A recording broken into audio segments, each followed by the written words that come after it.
Video शुरू करने से पहले आपको बता दें कि यदि अभी तक आपने हमारे चैनल को सब्सक्राइब नहीं किया है तो अभी कर लें और साथ में नोटिफिकेशन घंटी को भी दबाएं ताकि हमारी वीडियो सबसे पहले आप तक पहुंच सके।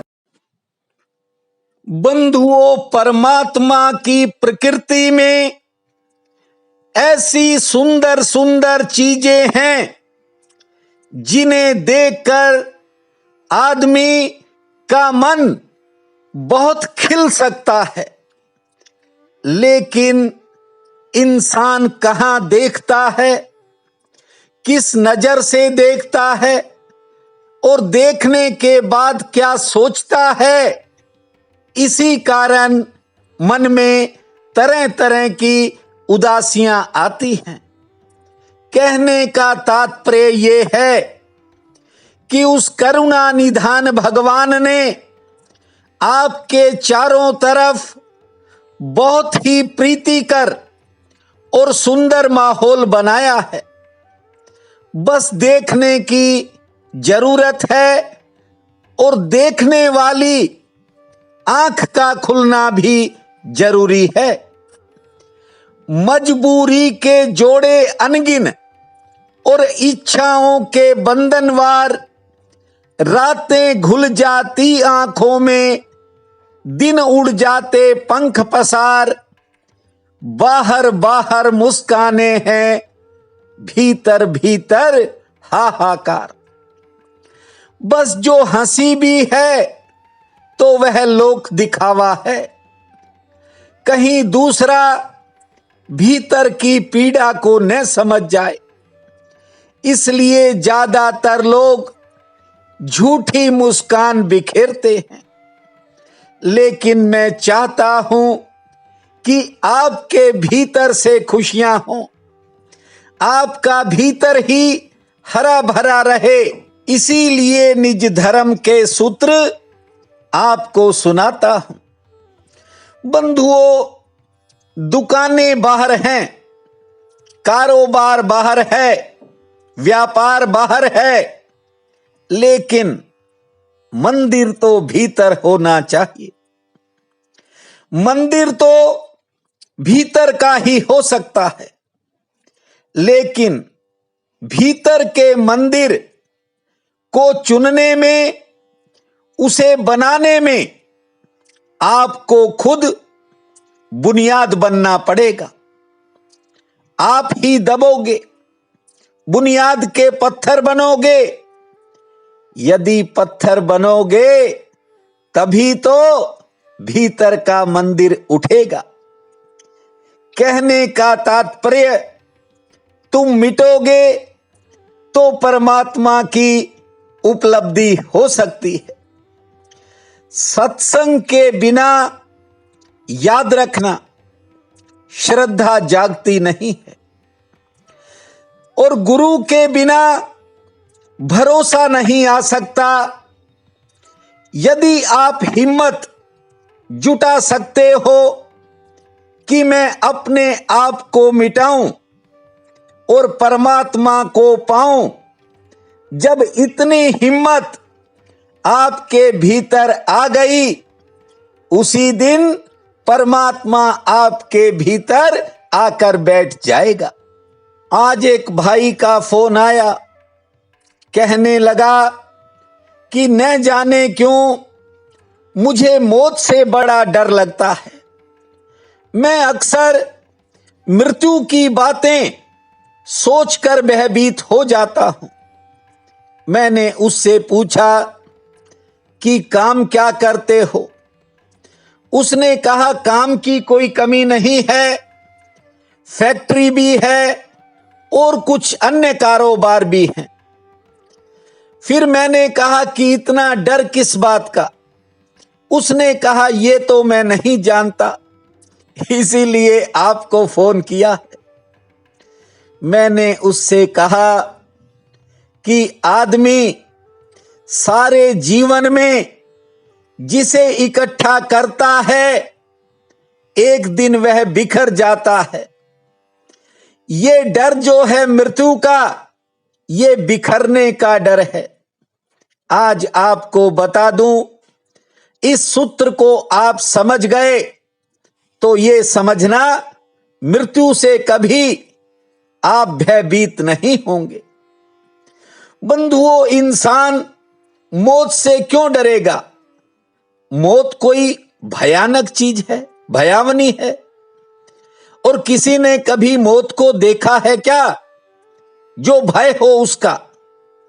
अब जिसे हम जानते ही नहीं उससे हम भयभीत हैं। जो अपरिचित है, अज्ञात है, उससे भय किस बात का?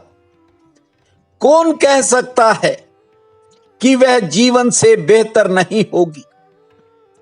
कौन कह सकता है कि वह परम जीवन नहीं होगी?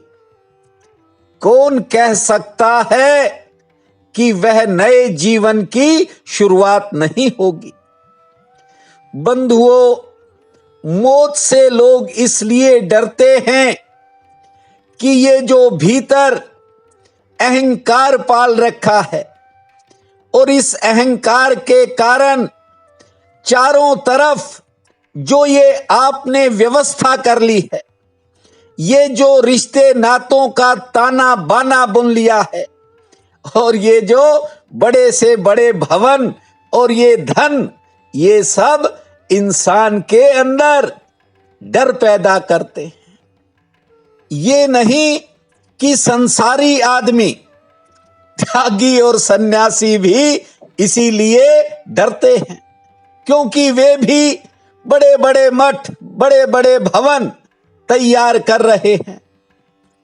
कोई इस दुनिया में, इस लोक में भवन बनाना चाहता है तो कोई परलोक में। बंधुओं, हर तरफ आदमी सुरक्षा चाहता है। कोई धन चाहता है, कोई पद चाहता है, कोई यश चाहता है और कोई परमात्मा को पाना चाहता है। लेकिन सारी दौड़ ये अहंकार की है, क्योंकि जहां पाने की दौड़ है वह अहंकार की दौड़ है। और रही परमात्मा की बात, परमात्मा तो आपके भीतर बड़े सिंहासन पर विराजमान है। बस उसकी तरफ तो हम देखना ही नहीं चाहते। हम तो अपने अहंकार को बढ़ाते चले जाते। आपको एक बात सुनाता हूं। कहते हैं कि एक फकीर व्यक्ति था और बड़ा ही काबिल फकीर था। एक दिन वह राजा के महल में गया। उसने सिर पर एक पगड़ी पहन रखी थी, बड़ी रंगीन, चमकदार, बड़े ऐसे लगे जैसे इससे सुंदर कुछ है ही नहीं। ऐसा अक्सर होता है। सस्ती चीजें रंगीन और चमकदार दिखाई पड़ती हैं, इसीलिए आदमी उसके चक्कर में फंस जाता है। रंगीन और चमकदार होने से उनके जो भीतर का सस्तापन है वह छिप जाता है। वह सस्ती सी पगड़ी पहनकर सम्राट के पास पहुंचा है और सम्राट उसको देख रहा है। जब सम्राट ने पूछा, भाई ये कितने की खरीदी? उसने कहा कि मैंने 1000 में खरीदी। सम्राट पहले तो हैरान हुआ, फिर उसने वजीर से पूछा कि ये कितने की हो सकती है? बड़ा बेईमान आदमी है, 5-10 रुपए की पगड़ी को 1000 की बता रहा है। और वजीर कह रहा है कि राजा, इसकी बात में मत आ जाना। अब फकीर भी वजीर जो कह रहा है उसे दूर से समझ रहा है। फकीर ने कहा, हे महाराज, अब मैं जाऊं?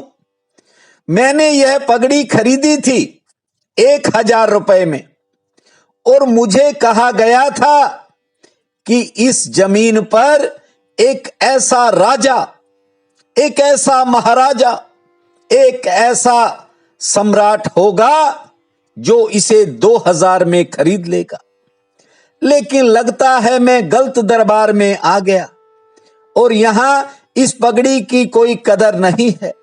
मुझे लगता है कि वो राजा, वो महाराजा, वो सम्राट कोई और होगा। मैं भूल से यहां आ गया, क्षमा चाहता हूं, मुझे जाने की आज्ञा दें। जानते हो, उसकी बातों को सुनकर महाराजा ने कहा कि जाओ शीघ्र इसको 2000 दो और इससे ये पगड़ी ले लो। बंधुओं, वह पगड़ी 2000 रुपए में खरीद ली गई। कहते हैं कि जब फकीर बाहर निकल रहा था तो जो राजा का वजीर था, मंत्री था, उसने पूछा, भाई तुम बड़े काबिल आदमी हो, ये 5-10 रुपए की पगड़ी के एवज में 2000 रुपए लेकर के जा रहा हो। जानते हो फकीर ने क्या कहा?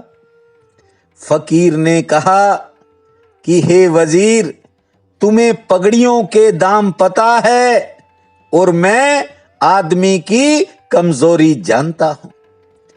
आदमी ने इतना अहंकार पाल लिया है कि वह हर दिन कमजोर होता चला जाता है। इसलिए आपसे कहता हूं, संसार में रहो, संसार को देखो और जागो, जाकर अपनी तरफ हिम्मत जुटाओ।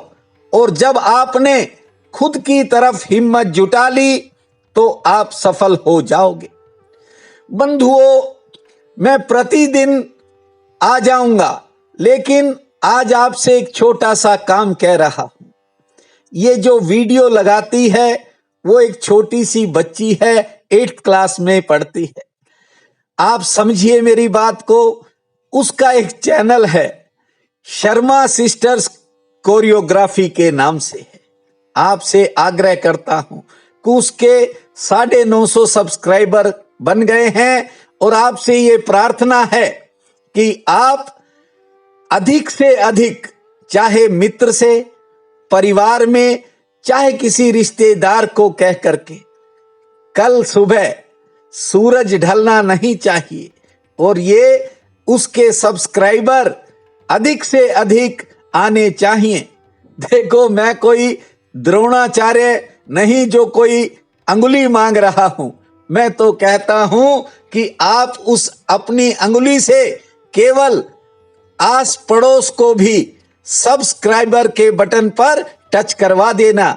याद रखना कि आपका ये किया हुआ कर्म एक पुण्य कार्य में शामिल होगा और आपको जीवन में कोई नई खुशी प्राप्त होगी। ऐसी मेरी भावना है, ऐसी मेरी कामना है। आज अश्विन कृष्ण पक्ष की सप्तमी है, 7वां श्राद्ध रहेगा।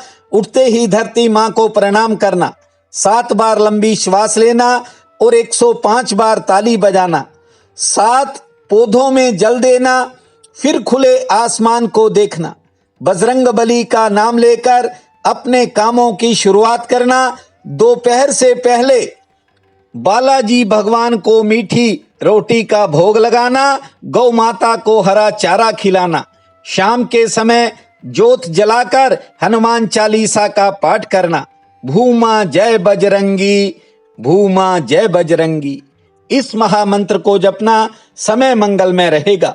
प्रिय बंधुओं व मातृदेवी शक्तियों, आज 28 सितंबर दिन मंगलवार है। आप सबको मेरा नमस्कार है। आज का राशिफल इस प्रकार है। मेष, दिनचर्या सामान्य रहेगी, किसी सामाजिक कार्य में शामिल हो सकते हैं, समय आराम पूर्वक बीतेगा। घरेलू मोर्चे पर थोड़ा संयम रखें, नई योजना पर विचार होगा। वृषभ, अपने मित्रों से आज नई मुलाकात हो सकती है, आर्थिक पक्ष ठीक रहेगा, सेहत का थोड़ा ध्यान रखें। किसी काम में अचानक भागदौड़ हो सकती है और कोई पुरानी चिंता मन को घेरेगी। मिथुन, मन में कुछ नए विचार पैदा होंगे, गृहस्थ में समय ठीक बीतेगा, धन लाभ का कोई नया जरिया मिल सकता है, सेहत पक्ष मजबूत है, घर परिवार में कोई नया खर्च होगा। कर्क, मन में सेवा भावना पैदा होगी, अन्य लोगों के काम में व्यस्तता रह सकती है, नए संबंध कायम होंगे, परिवार में वैचारिक मतभेद बन सकते हैं, से ठीक रहेगी। सिंह, करीबी लोग आपको निराश कर सकते हैं, संयम से काम लेना होगा। कोई बात मन को बेचैन करेगी। आमदन के लिए दिन ठीक है, स्वास्थ्य पक्ष थोड़ा नरम है। कन्या, कारोबार संबंधी उलझने पैदा हो सकती हैं। लेन देन की समस्या भी परेशान कर सकती है। अचानक किसी का सहयोग मिलेगा और दोपहर बाद समय में बदलाव होगा। तुला, जरूरी कामों में किसी के भरोसे न रहें, अन्यथा पछताना पड़ सकता है। किसी के प्रति लगाव पैदा होगा। आमदन ठीक होगी, सेहत भी ठीक रहेगी। मेहमान आ सकते हैं। वृश्चिक, कुछ कामों में सफलता मिलने से मन उत्साहित होगा। घरेलू मोर्चे पर खर्च की अधिकता रहेगी। कारोबार में विस्तार पर विचार होगा। अचानक यात्रा हो सकती है। धनु, कोई अपना निराश कर सकता है। कारोबार में लाभ सामान्य होगा। दाम्पत्य जीवन में कहासुनी का योग है। सेहत पक्ष नरम है, थोड़ा धैर्य से काम लें। मकर, परिवार व संतान संबंधी कामों में व्यस्तता रह सकती है। धन खर्च भी हो सकता है। आर्थिक दृष्टि से दिन ठीक रहेगा और सेहत भी ठीक रहेगी। कुंभ, मन में विचारों की उथल पुथल रहेगी। घरेलू जीवन के लिए समय सामान्य है। कहीं से कोई प्रिय अप्रिय समाचार मिल सकता है। कारोबारी सितारे बेहतर हैं और सेहत भी लगभग ठीक रहेगी। मीन, कारोबार संबंधी किसी नई योजना पर विचार होगा और दूसरे का कोई काम आपके गृहस्थ के काम को प्रभावित कर सकता है। सेहत ठीक रहेगी और शुभ चिंतकों से मुलाकात होगी। आज का ये दिन आप सबके लिए अति शुभ फलदायी हो, यही मेरी प्रार्थना है। आपका बहुत बहुत धन्यवाद।